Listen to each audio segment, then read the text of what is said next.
Olá, seja muito bem-vindo a mais um programa O Despertar da Consciência com Sebastião Camargo e hoje nós vamos falar sobre a total fidelidade e obediência à lei do amor. Toda essa série, da Ampliando a Compreensão, é baseada no livro O Despertar da Consciência do Átomo ao Anjo, né, Sebastião? E hoje esse tema é bastante intrigante, né? Por que é tão importante a gente ter essa obediência à lei do amor? É o que veremos no decorrer do programa. Em primeiro lugar, a nossa gratidão a você, que nos dá uma audiência, que são as causas, o motivo da nossa tarefa, à TV Mundo Maior, a todos os colaboradores, a você, Camila, que faz aí o papel do telespectador, instigando para que a gente compreenda todas essas facetas do ser. Então, em primeiro lugar, precisamos entender o que é a lei, para depois tentar compreender como deveríamos obedecê-la.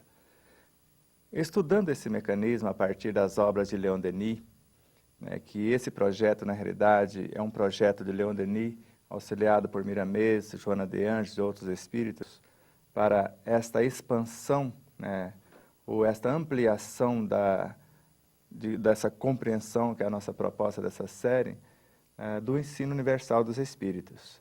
Inicialmente eu pensei que Deus era uma coisa, tinha algo fora dele que chamamos leis, ele estava dentro de algo maior, então ele criava algo a partir de si mesmo, ou melhor, dessa matéria fora de si, e depois esse algo que foi criado, ele colocava as leis para reger este algo. Mas estudando mais profundamente essas obras, nós vimos que Deus é tudo que existe, ou tudo que existe é Deus. Então Deus é a criação, é a lei, ou conforme Eurípides Barçanufo, Deus é a inteligência das inteligências, a consciência das consciências, a lei das leis, o princípio dos princípios, a causa das causas. Então nós percebemos que a nível macro, Deus é a lei. Mas a nível de cristos cósmicos, ele transfere parte desse mecanismo, como se dando responsabilidade a esses cristos por gerenciar essas dimensões, e nessas dimensões, a nível menor em Deus, esses cristos são leis. Para vivenciarmos alguma coisa dentro deles, obedeceríamos o que nós chamamos de virtudes. Em nós, as leis são as virtudes. Então, se eu quiser permanecer dentro do corpo de alguém harmonioso, eu preciso permanecer em harmonia com estas harmonias virtuosas que existem neste ser. E assim com todos os seres até chegar ao nosso universo. E percebemos com Emmanuel que a lei é viva. Mas o segredinho seria esse. Em primeiro lugar, a substância imanente nesta lei cósmica que é Deus. Aparentemente vemos uma substância, a força que gera e nutre o princípio inteligente do universo. Só que Leon Denis mostra que ele é a substância. Após ele adquirir uma experiência, ter uma noção, despertar a consciência dessas leis que são inerentes nele, ele passa a ser a lei para quem está na retaguarda. Então, um princípio inteligente, quando ele surge da matéria elementar ou da matéria primária do que nós chamamos de psiquismo divino ou éter cósmico, quando ele sai de lá, já sai com esse conhecimento de como ser matéria primordial. Só que agora ele está aprendendo outras facetas da lei, a se comportar como o princípio inteligente do universo, porque ele acabou de individualizar-se como tal. Então, para a matéria que ficou na retaguarda, ele é a lei. Para ele, ela é o elemento nutridor, que vai dar a ele a possibilidade de expandir a sua própria consciência ou de gerenciar esses elementos para formar outros luminares, como ele, que para a matéria, agora ele é um luminar também. Então, a lei é quem está na dianteira. O professor, para o aluno, podemos dizer, ele é a lei. O aluno almeja ser igual a ele, se ele for um bom professor, um bom mestre. Quem de nós não gostaríamos de ser Jesus? Nossa, com certeza. Eu sou o caminho da verdade e da vida. Isso é lei.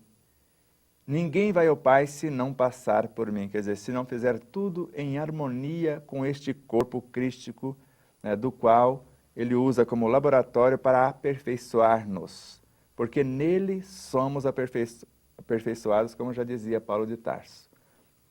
Então, nesse macro corpo que nós chamamos de planeta Terra, nós somos células do corpo do Cristo. E, ao mesmo tempo, membros uns dos outros, porque todas as células estão ligadas em todas as células. Então, a lei é quem rege o contexto naquele momento. E os elementos que obedecem a essa lei transformar-se-ão em leis quando assimilar esses conteúdos e se comportarem como tal. Por exemplo, Paulo de Tarso, no momento, era perseguidor de quem acreditava no Cristo. Ele aprisionava, ele mandava executar. Mais tarde, ele olha para os que estavam na retaguarda e afirma: sigais ou sigam-me vós, porque eu já sou igual a ele. Sede vós iguais a mim, porque já não sou mais eu quem vive, é o Cristo que vive em mim. Naquele momento, ele se transformou na lei para os da retaguarda. Ele até afirmava mais ou menos assim: quando ele não tinha consciência, Jesus era o agricultor, ele era a lavoura. Quando ele tomou consciência, agora ele era um dos agricultores colaboradores e os seres que ele conduzia é o que ele chamava como lavoura. Então ele, como um jardineiro, cuidava dessas flores, dessas personagens para incorporá-las ou para despertá-las para novas realidades. Tá. Então, em linhas gerais, o que nós chamamos de lei significa isso. E a gente fala dessa obediência, né? Por que é importante a obediência e o que acontece com quem não segue, obedece, né? não obedece. Então, vamos colocar, a lei que rege um átomo é a mesma que rege um astro. Só que ali, para elementos menores, a nível micro e a nível macro, Deus seria essa lei cósmica. Só que para os elementos subatômicos, a consciência átomo é o Deus que eles conhecem. E desobedecer a esse Deus, que é a consciência organizadora e mantenedora desse átomo, é equivalente a pedir para sair dele. Porque a lei que nós chamamos de força de atração, que mantém os elementos atômicos interligados para que haja sustentação no núcleo, quando há uma desobediência dessa lei, porque ela permite que eles se unam, mas permaneçam em harmonia, cada um sendo solidário uns com os outros, o que sabe mais ensina o que sabe menos, o que sabe menos se coloca à disposição do quem sabe mais, e assim sucessivamente. Quando isso destona, eles acionam uma outra faceta da lei que nós chamamos de interação fraca ou força nuclear fraca. E quando isso acontece, desmancha-se o átomo. Isso por negligência, por desobediência. Mas essa lei pode ser usada também para promover. Quando nós estamos numa forma X e chegamos a um estágio de tristeza, e isso foi pela força de atração. Mas quando eu quero transformar a tristeza em alegria, a lei de interação fraca também age para desmontar a forma tristeza e transformá-la em alegria. Agora, um processo quase que semelhante, mas agora para uma causa nobre. Por isso, o caos, em obediência às leis, dá origem à nova ordem. O caos, em rebeldia contrário às leis, simplesmente desmancha o contexto e não consegue reconstruir. Por exemplo, quando eu não respeito essas leis de harmonia, eu faço com que as células do meu corpo se desatrelam, dando origem ao que nós chamamos de enfermidade, os tecidos vão se decompondo. Essas células que são sustentadas pelas moléculas, por essa lei de repulsão, desconectam, as células morrem. Essas moléculas que são mantidas por aquele magnetismo que eu citei antes, pelos fótons, desagregam, ficam a nível atômico. Esses átomos, mantidos por essas leis, vão se desintegrando até chegar ao estágio de princípio inteligente, outra vez, se fosse possível. Mas para um estágio X, que permanece em obediência a essas leis, vai até aquele X e não desmancha mais. Por exemplo, o nosso corpo físico pode chegar ao estágio de disjunção molecular pela nossa ingerência, pela nossa incapacidade de gerenciá-lo harmonicamente. Então, as células se desatrelam. Então, voltam a ser elementos, consciências animais, se retornam aos seus estágios anteriores. As moléculas, às vezes, voltam para o reino vegetal, como adubos. Tem alguns minérios para o reino mineral a nível de água e outros elementos. Outros se dissolvem como gases e, principalmente, se dispersam a níveis menores. Mas um outro ser que está atento começa a assimilar essas energias e recompô-las em seu universo. Então, quando eu abraço alguém que está triste, que está revoltado, que está mal consigo mesmo, aparentemente foi só um abraço, mas a lei que há em mim, a compaixão, a mansuetude, a obediência a essas leis, transfere para dentro do universo dele. Reorganiza porque acalma, reergue, revitaliza aquele universo.